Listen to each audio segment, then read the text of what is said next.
Evet efendim, herkese merhaba. Ben Hande Demirel. Gedik Eğitim Vakfı bünyesinde YouTube kanalımızda yeni bir seriye başlıyoruz. Bu seride eğitimin geleceği üzerine konuşacağız.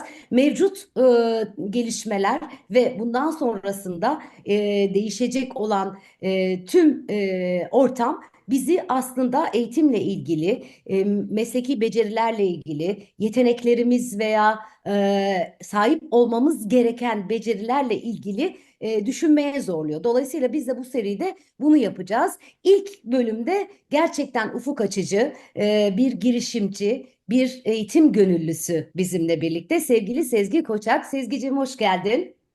Hoş bulduk Hande Hanım. Teşekkür ediyorum beni davet Şimdi ettiğiniz için. ne demek, ben teşekkür ediyorum vakit ayırdığın için. Şimdi bir kere önce izleyicilerimize Sezgi ne yapıyor onu anlatalım. Seni tanıtalım. Ondan sonra da konuşmaya başlayalım. Biraz bize kendinden bahseder misin? Tamam, ben Sezgi Koçak. 16 yıl yakın bir süre boyunca Unilever, Johnson Johnson, AbbVie veyahut da Bayer gibi Fortune 500 şirketlerinde Doğu Avrupa, Orta Doğu, Afrika bölgelerini kapsayan bir bölgenin sorumluluğuna sahiptim. Satış, pazarlama, birim direktörlüğü gibi görevler aldım ve bu süreçte küçük ekiplerden çok uluslu büyük takımları yönettim. Aynı zamanda karmaşık organizasyonlarda da rol aldım. Ve her görev aldığım pozisyonda P&L sorumluluğum da olmuştu. İşte bu yaklaşık 30 ile 300 milyon dolar civarı arasında değişiyordu zaten. O dönemde işin operasyonel olsun, finansal, insan taraflarını da bir arada yönetmek bana çok şey öğretti. Daha sonrasında da Harvard Business School'da da eğitim aldım ve orada fark ettim ki aslında bizim çocuklarımızın ihtiyacı olan şey sadece okul başarısı değil, hayatta fark yaratmak için finansal okuryazarlık, liderlik, stratejik düşünme gibi veyahut da güçlü karakter çok daha kritik. Bunun da farkına vardım. Bunlara ek olaraktan 26 yaşındayken ben kurumsal hayatın yanı sıra bambaşka bir alanda da bir sistem geliştirmiştim. O da yetim çocukların sadece korunmadığı ama aynı zamanda lider olarak yetiştirildiği yeni nesil bir yetimhane modeli kurdum. Yıllar sonra bunu Harvard'da sundum ve beklediğimden çok daha fazla ilgi ve takdir görmüştü. Hı hı. Aynı zamanda şu anda Ukrayna'dayım ve Ukrayna'da gönüllü olaraktan yetim çocuklarla çalışmaya başlamıştım. İşte o anda fark ettim ki kurumsal deneyimim olsun, eğitim vizyonum olsun ve gönüllü tarafım aslında tek bir yerde birleşiyordu ve işte bu fikire yola çıkaraktan Black Mesa'yı kurdum. Bugün çocuklara ve gençlere tıpkı gerçek dünyada hatta Harvard'daki gibi düşünmeyi, analiz etmeyi ve harekete geçmeyi öğretiyoruz. Eğitim sisteminden alamadıkları, şu anki eğitim sisteminden alamadıkları ama hayatın her alanında ihtiyaç duyacakları becerileri kazandırıyoruz. Harika bir girişim. Aynı zamanda işin içerisinde iyilik, doğruluk, güzellik de var. Bunlar da bizimle çok uyumlu. Gedik Eğitim Vakfı olarak biz de bunu yapmaya çalışıyoruz. O yüzden çok memnunum seninle burada sohbet etmekten. Şimdi Black Mesa'da neler öğretiyorsunuz? Bunu merak ediyorum detaylarıyla. Ama eminim ki sen buradaki yapıyı, buradaki modeli kurarken aslında geleceğin yetkinlikleri üzerine kafa yorarak bu yapıyı kurdun. O yüzden biraz bugünden yarına baktığımızda ne görüyorsun? Ne gibi becerilere ihtiyacı var? Bugün işte 9-15 yaş arası çocuklardan bahsedelim mesela. Çünkü onların geleceği bambaşka bir gelecek olacak ve bugünden oraya nasıl hazırlanabilirler? Ne gibi yetkinlikler gerekiyor? Sen Black Mesa'da bunları nasıl bir araya getirdin? Evet, çok güzel bir soru ve this is the million dollar question bence. O çok ve aslında şu anda dünyada baktığımızda bunu çok düşünmüyor. Yani genç nesil bunu çok düşünmüyor şu anda. E, Yani Black Mesa çocukları ve gençleri geleceğini lider olarak yetiştiren bir eğitim ve liderlik platformu. Yani ya da elit bir okul diyebiliriz. Ama klasik anlamda değil elit. Yani burada elitlik ayrıcalıktan değil de karakterden, vizyondan, gerçek becerilerden geliyor biraz da. Hı hı, Biz sadece akademik başarıya değil aynı zamanda hayat başarısına odaklanıyoruz. Çünkü dediğiniz gibi gelecek ne kadar heyecanlı olsa da biraz da ürkütücü. İşte bu AI olsun, işte robotics olsun gibi şeyler olsun.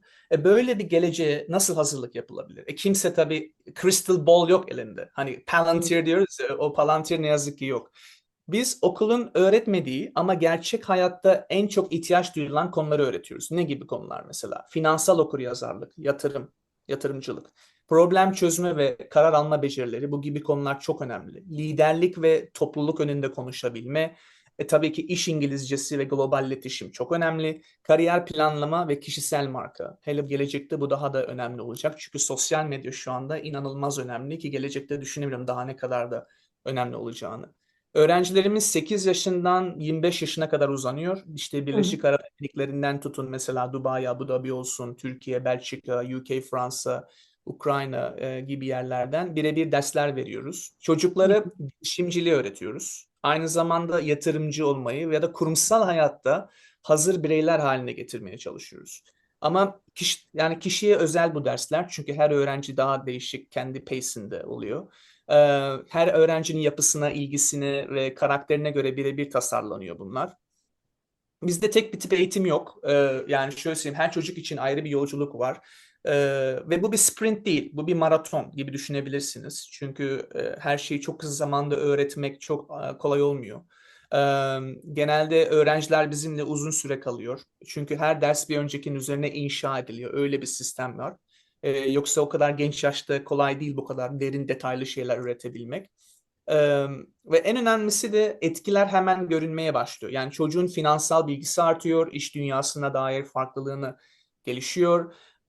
Ama sadece o değil, davranışları, özgüveni, komünikasyon yetenekleri, duygusal zekası, hayata bakış, karakter gibi şeyler de bile değişiyor. Ki bunlar ileride çok daha önemli olacak. Yani bu çünkü teknik bilgi, onların hepsi zaten şu anda elde etmek biraz da kolay. Data, dünyanın her yerinde data var, bilgi var. Önemli olan bunu nasıl harness edip ve nasıl kullanacağın. hı. Ee, Biz gerçek yatırımcılığı öğretiyoruz bu arada. Yani sadece anlatmıyoruz bunları. Mesela öğrenciler genelde üçüncü aydan itibaren eğer isterlerse ailelerinin kontrollerindeki bir yatırım hesabı üzerinden Amerikan borsasında gerçek hisse senetlerine yatırım yapmaya başlıyorlar. Hı hı. Öğrencilerimizin küçük, orta veyahut da büyük ölçekli şirketleri, büyük ölçekli şirketlere bakıyorlar yatırım yapmak istedikleri zaman. Her segmentin riski, potansiyeli ve stratejisi farklı olduğu için çok değişik bir öğrenme kapasiteleri gelişiyor. Hı hı. Ve reasoning dediğimiz kapasite şu anda AI'da olmayan şey reasoning biliyorsunuz. Yani Hı o reasoning'i geliştirmeye çalışıyoruz en azından. Sonra bu şirketlerin hisselerinin değerlerine bakıyorlar. Gerçeklerinin altında mı yoksa pahalı mı? Yani bu gibi soruların cevaplarını bulmaya çalışıyorlar. hı. Hisselerin çıkışlarında duygularını nasıl yöneteceklerini, sabır, analiz ve karar alma tecrübeleri çok önemli, hele gelecekte. Her çeyrekte kendi şirketlerine geri dönüp finansal sonuçlarını analiz ediyorlar, gelişmeleri izliyorlar, stratejik kararlar alıyorlar. Yani yatırım onlar için artık bir teorik bir konu değil ama bir yaşam pratiği haline geliyor. Yani Black Maze ise bundan ibaret. Süper, gerçekten öyle. Yani aslında yatırım olgusu üzerinden sen birçok unsuru da öğretmiş oluyorsun. Yatırım yaparak karar almayı, ondan sonra davranış biçimlerinin nasıl şekilleneceğini, nasıl olması gerektiğini, kendini tanıma, geliştirme. Yani sonuçta bütün bu unsurları bir arada bu platform üzerinde topluyorsun. Çok çok değişik bir model. Şimdi sana ne soracağım?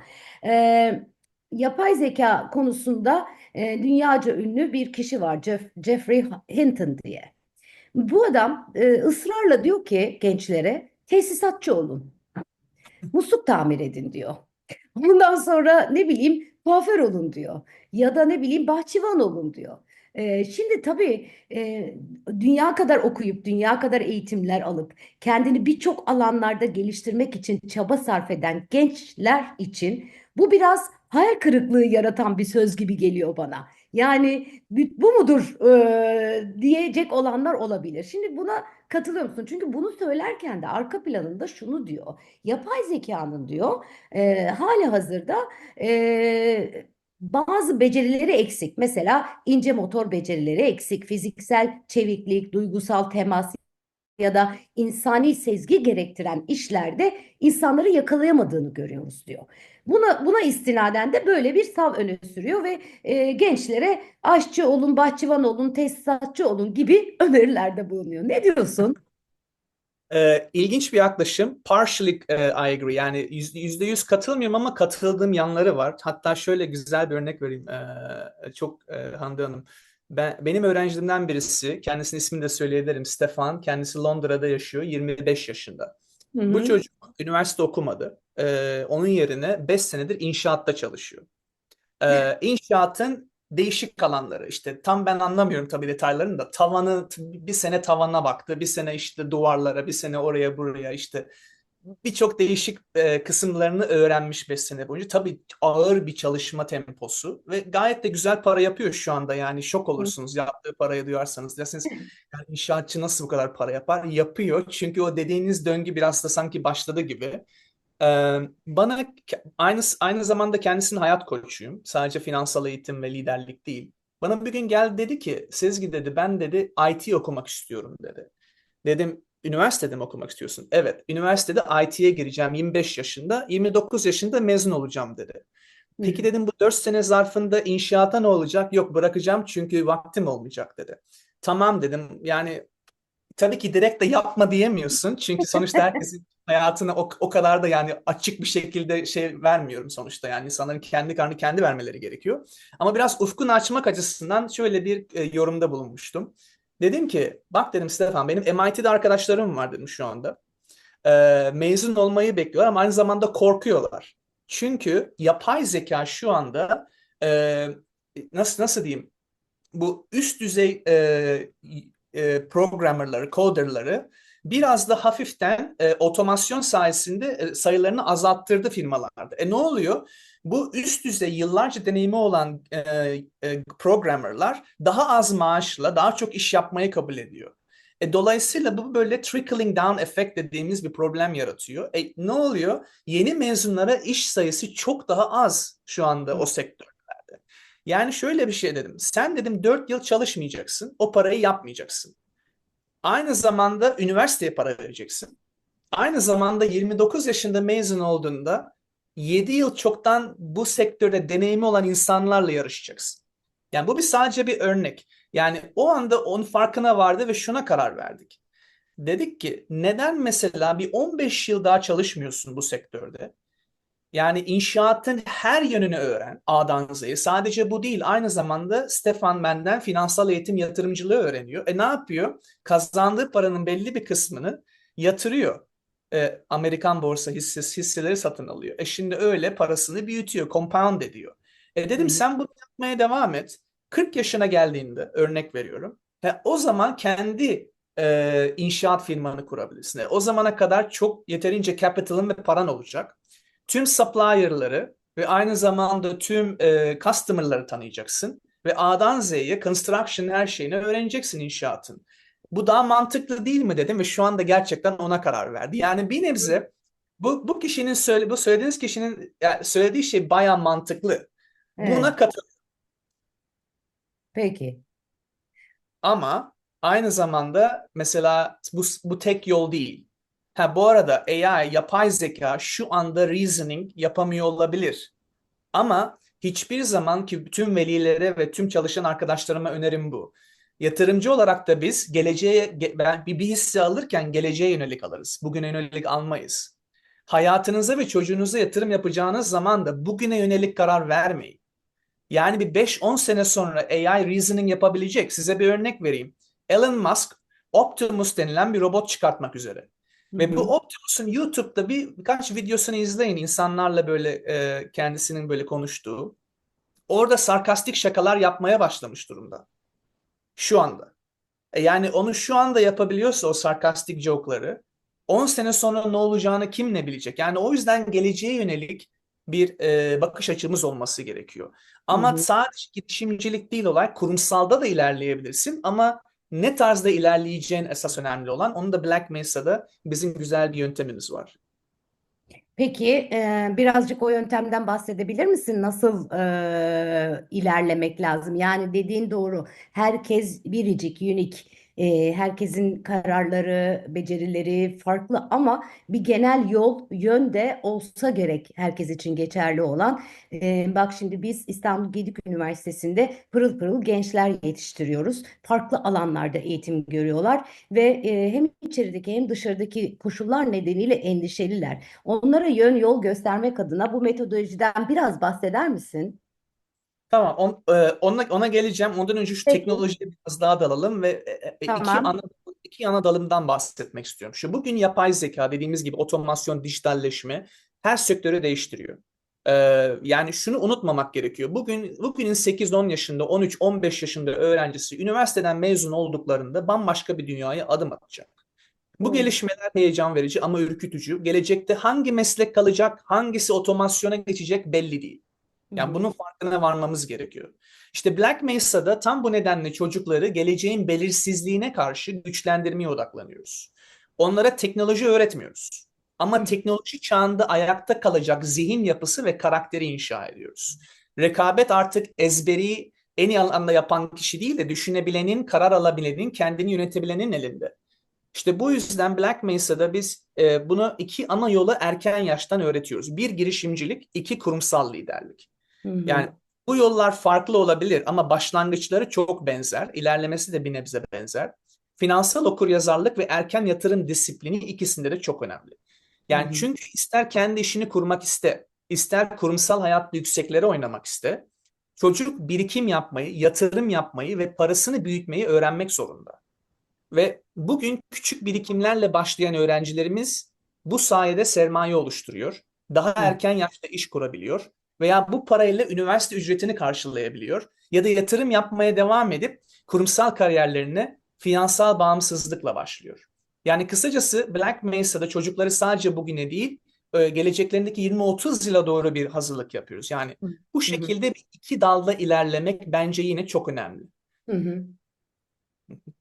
Ve bu ortama nasıl hazırlanmamız gerektiği de sanırım bir sonraki sorumuz. Bunu Evet. da üç şekilde temel alanda odaklanıyoruz Black Mesa'da. Bunlardan en önemlisi ve başlangıçta karakter ve değerler.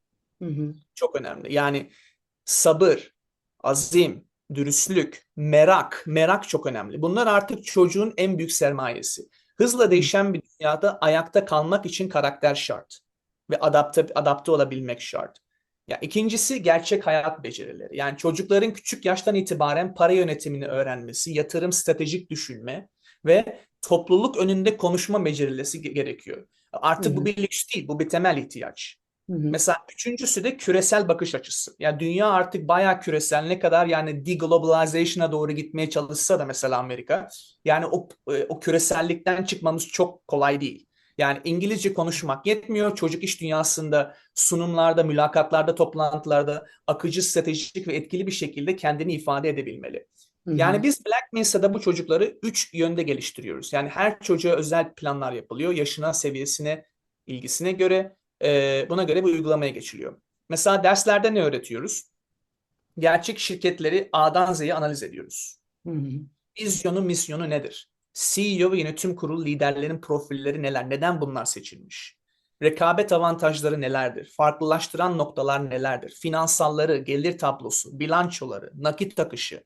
Ve bunu yani şok olursunuz 8-10 yaşındaki çocuk yani yani yapıyor. Yani doğru bir şekilde gösterdiğiniz zaman yani şöyle söyleyeyim Fortune 500 firmasında %70, %80 çalışanlarını alın. Hı hı. Onlardan daha iyi yapacak seviyedeler şu anda. Yani biraz bold Mükemmel. konuştum ama öyle. Yani rakip analizi, pazar payları, SWOT analizi, risk değerlendirmesi, hisse senedi analizi. Yani öğrencilere bu şekilde böyle sunumlar hazırlatıyoruz. Hı Ve hı. daha Hı hı. sonra sanki bir Wall Street analistiymiş gibi yatırım önerilerinde bulunuyorlar.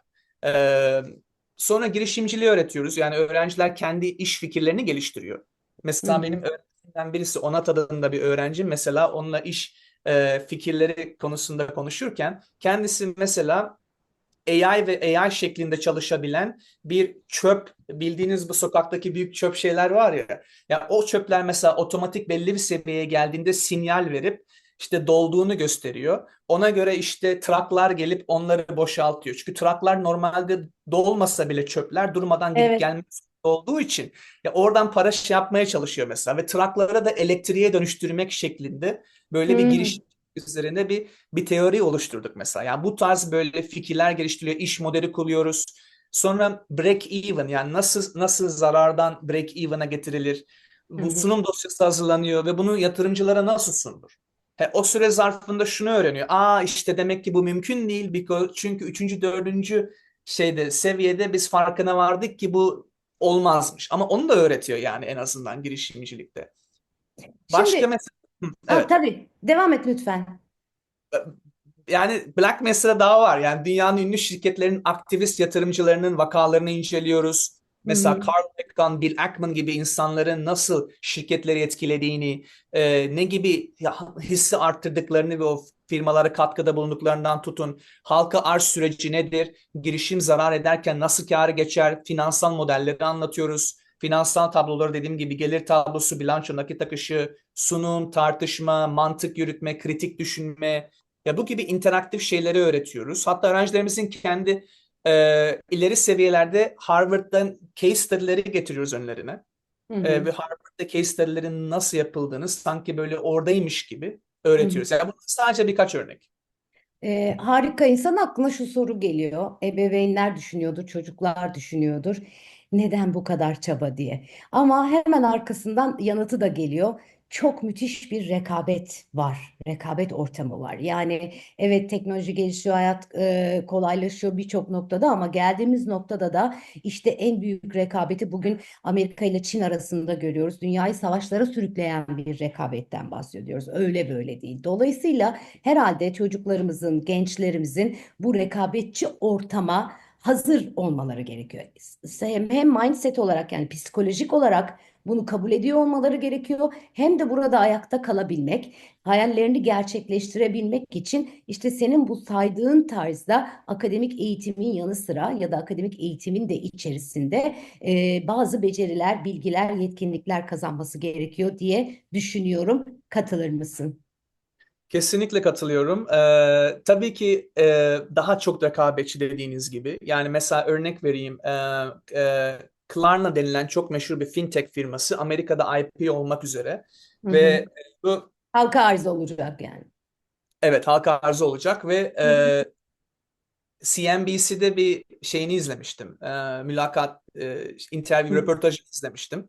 Ve çok gururlu bir şekilde 5.000 çalışanını AI automation sayesinde 3.000'e düşürdüğünden bahsediyordu. hı. 3.000'e düşürdüğünden bahsediyor. Ama bunu gururlu bir şekilde anlatıyor. Niye? Çünkü dinleyen yatırımcılar. Evet. Yatırımcılar için bu mantıklı. Yani ne demek istiyorum? Öyle bir dünyada yaşıyoruz ki artık firmalar automation'la çalışan sayısını azaltacak. Yani ya girişimci olacaksın ve Hı hı. kendi girişimcilik yaparken AI'yı içine entegre edeceksin Hı hı. rekabet olabilmek için. Ya da corporate like kurumsal hayatta devam edeceksin ve o belli başlı dediğimiz bu leadership soft skill'leri öğreneceksin. Ama bunlara ek olaraktan şunu demek istiyorum. O kadar da durum o kadar da değil. Yani mesela bundan zevk almak çok önemli. Bu çok çünkü yani sadece rakam öğretmiyoruz. Liderlik dediğin şey aslında bir karakter. Aynı Tabii. zamanda sosyal ilişki. Bunu ek olaraktan öğrencilerimizde mesela spor dallarında belli bir şeylere tutkularını öğretiyoruz. Yani mesela benim Marlon diye bir öğrencim var. 3 tane spor yapıyordu. 19 yaşında çocuk, inanılmaz zehir zeka, çalışkan. Ama artık yani mesela dedik ki 3 tane yerine bir taneye odaklan. Neyi daha çok seviyorsun? Yüzmeyi. İşte onun yüzmenin harcadığı saati ve zamanı arttırdık. Madalya zaten çok kazanıyordu. Şimdi madalyalar gittikçe daha çok gelmeye başladı. Yani Ne olay güzel. sadece değil, matematiksel ve ne liderlik ve problem solving değil, problem çözme değil. Spor, müzik, bu tarz dallarda da Steve Hı Jobs gibi yani. Hem engineering hem e, engineering aynı zamanda işte liberal arts dediğimiz hı. bu ikisinin kombinasyonunu yaratmak gerekiyor. Yani beynin iki tarafını birleştirmek gerekiyor. Ne güzel. İdeal insan aslında baktığın zaman hep arzu ettiğimiz şey, biri ya da diğeri değil, birlikte bir denge ve uyum içerisinde. İnşallah öyle denge ve uyum içerisinde bir dünyaya doğru gidiyoruzdur. Herkese kolaylıklar diliyorum. Ben de bu noktada çok teşekkür ediyorum Sezgi, bize anlattıkların için. Gerçekten ufuk açıcı, izleyicilerimizin de bundan yararlanacağını düşünüyorum. Çok çok sağ ol. Çok teşekkürler Hande. Çok teşekkür ediyorum herkese ve tekrardan görüşmek üzere. Görüşmek üzere. Hoşça kal. Hoşçakalın.